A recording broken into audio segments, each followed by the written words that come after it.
Hi, so welcome back.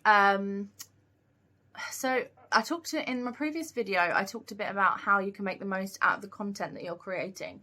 And I think I've noticed a lot on when you're doing social media posts, LinkedIn, that sort of thing, that people are forgetting that not everyone sees every post. They're also forgetting that not everyone who does normally follow your posts or channels or whatever necessarily sees everything in the right order. So I've seen it before where I've been interested in a business, or I've been interested in a virtual assistant, or I've been interested in something like that, and they've written a nice piece of content and I'm looking at it and I don't really get it, and there's nowhere to go, there's no call to action, there's no link, it's just like a pretty picture with a caption, and that's kind of it. And I'm engaged, like I'm here for this, I want it, I want what you're selling to me, I don't know how to get it. Now, because I spend all day every day on social media, and well, not every day, but I spend a lot of time on social media. I spend a lot of time, helping out businesses and going through channels, so I know where to look. So I'm clicking through and I know where to look, and I'm kind of scouring through their website. Sometimes I'm even going to put the URL myself. So I'm going and I'm searching into Google, this company plus whatever opt-in sales thing that they're offering at the time. And I'm hoping that it comes up in Google. I'm hoping that it's optimized.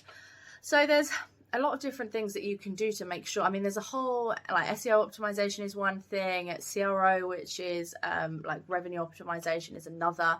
But I think there's just a few things that we can do to make sure that wherever someone is or wherever they're coming from, they're always directed to the right place. So I wrote a few things down. So excuse me as I lean to get. But we've got call to action on your 404 page. So it happens to me a lot when I go on websites and I click through and I'm doing research and I look and I realize, oh, this looks really good. Go on there, 404 page, fine. Links die, people move stuff, absolutely fine. The problem with that is I'm like, right, okay, well, it's not what I'm looking for, so let's move on. And then I click off of their site and I go somewhere else. When in reality, that it could be that link is down because they've got a new up-to-date version, or it could be something else. So having a call to action, depending on your industry, depending on what you're looking for or what you want them to do, you could have your opt-in on there. So you could have, sorry, this wasn't what you're looking for. Do you want 10 tips to? Do you want, whatever the opt-in is, do you want 20% off? Do you want this, that, and the other? 404 page is a really great opportunity that I think is often a wasted space. So do that one first. You can even put a form on there. I mean, I wouldn't necessarily recommend putting a form on there, because if they're looking for something and they haven't found it, then probably not going to then do more work in order just to reach out to you. So your opt-in will probably do better there. Or if you have cornerstone content or something that really embodies your business, use those links there, because people not necessarily will use your menu at the top. Like I don't. If I get a 404, I don't go up to the menu and click and then try and search someone's website what I'm looking for. I click back and I go to Google and I go to the next result. So when you're on there, if what I'm looking for is directly related to your business, it's a great place for me to opt in and go, oh, okay, cool, this is a cool idea. So that's number one. What else we got? A link in your opt-in to your offer. So people are using them as part of the sales funnel. You get someone, they've opted in, great, you start marketing to them, fantastic. But if I'm reading your opt-in and I think this is a great idea and it solves my problem, I'm going to want to know what the next step is. So what do I do next? So where do I go? Can I get a discount? What's the option? How do I make this happen? So normally people will do an opt-in to either start to help or describe the greatest problem that I'm having as an audience. Fantastic. And if it really resonates with me and it's really well done, then I'm going to want your services.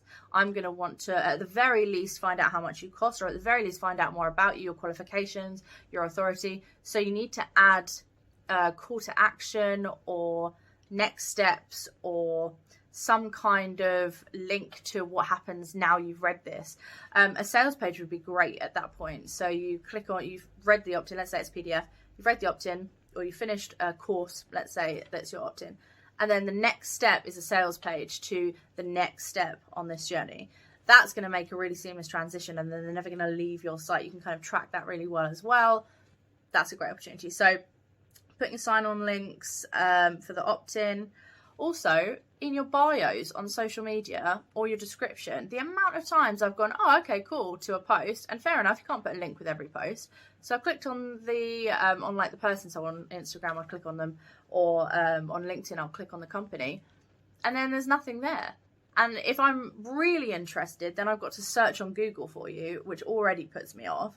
And if I'm not that interested, well, I'm like, right, well, yay for you, but you've got no links. So make sure that all of your websites, all of your social media, all of the channels that you're choosing to use, make sure that they've got the right links on there, and make sure that those links work, because including in your footer, by the way, this is just a side note, in the footer of websites is usually where people put their social media, like, you know, Instagram links, whatever.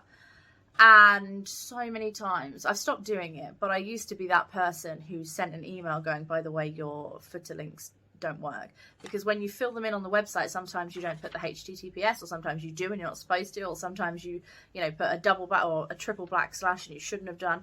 But you'd be really surprised when you're putting it in. So test those sorts of things work, because you might be thinking that no one is coming to your channels or your website or whatever, but if the link doesn't work, then you're basically being told you're rubbish when you're not. So that's another one. Email signature. Now I'm awful at this, because I pretty much don't have anything in my email signature at the moment, but it's deliberate because I try to keep my emails focused on clients only. I don't tend to engage with people via email unless we're at sort of a later stage in onboarding or closing, things like that. So sometimes it's social media, sometimes it's Slack, sometimes it's WhatsApp, but which I know some people are going to be cringing about. But for me, I think making sure you have, if you're a part of a big company, it's not so much if you're a consultant and it's just you. That's my excuse.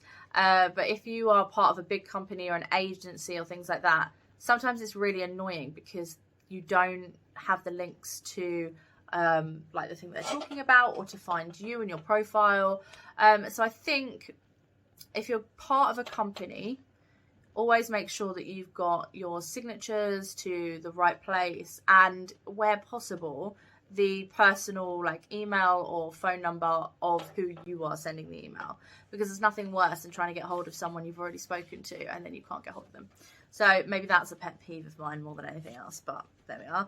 I've got branded keywords written down here, which doesn't really fit into what we're talking about, but I will say I have noticed that although branded keywords don't necessarily work for discovery, so people aren't going to be, you know, searching for you initially, they are quite good for branding, and also for I'm not really sure what you'd call it, but I've done it before where I've seen a keyword in someone's post and it's based on, you know, on them specifically, and I'm like, what on earth is that? I click on it, and there's it's how you can bundle some great posts together.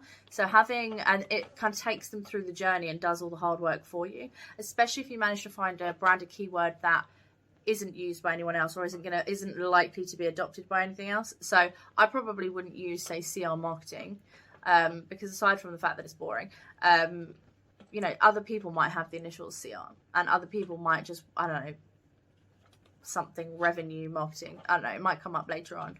But if I did like the CR22 challenge or something, then when other people click on that hashtag, they can go through and find your other posts. So you can post whatever you want to. And I think this works especially well if you are catering to multiple audiences, because for me, I have 3 separate sort of pieces. Like I channel 3 separate things. So I do cyber marketing, freelance writers, and sort of marketing consulting, that sort of thing. So how to do your own writing business, as well as the B2B marketing side. So using branded hashtags and using specific hashtags are really good at helping someone click through, find the content that they want without kind of being cluttered by everybody else, and they can go on like a real deep dive. And I've done it. I've been there, I've done it, and everything else.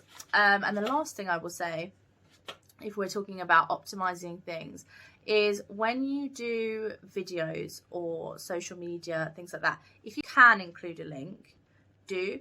Even if you are posting a picture, like so on social media, if you're posting a picture, there's nothing wrong with just having a little link in the bottom.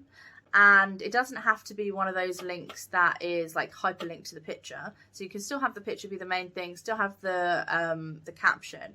But when you put the link there, and not a shortened link unless it's massive, but like even if it's a relatively long link, if you're not limited in characters, I would always put it in there, because even on Instagram where they don't link and you can't click on them, I will read it and write the keywords of that into Google to find what I want. So if someone's saying, oh, this is my opt-in, and they put the link, obviously I can't do anything with that, but I can use that to search on Google, and I can use that to, you know, screenshot for later. That's something I do a lot, where I will screen something on my phone, screenshot something, send it via email to myself, because I'm cool like that, and I'll pick it up later on because it's something that I'm interested in. So never underestimate the sort of power of links and the power of bringing everything together. I also think if you're putting everything out there and everything's streamlined and you're really thinking about your presence as a whole, then it doesn't, like, you don't need ads and fancy marketing and fancy branding in order to get that sort of sense of togetherness and your sense of like a whole. So yeah, I think overall, just take a look at your current presence. So many people think that everything's going great, but they can't work out why, you know, things aren't converting, and it's because people can't get hold of you. You think that they can, but it's an assumption that I think is just really wrong. People make that mistake all the time. So I've rambled now for a long time, but yeah, I hope you have a good afternoon. Hopefully this has been helpful. If you have any questions, let me know down below. I'm going to do a Q&A soon, I think.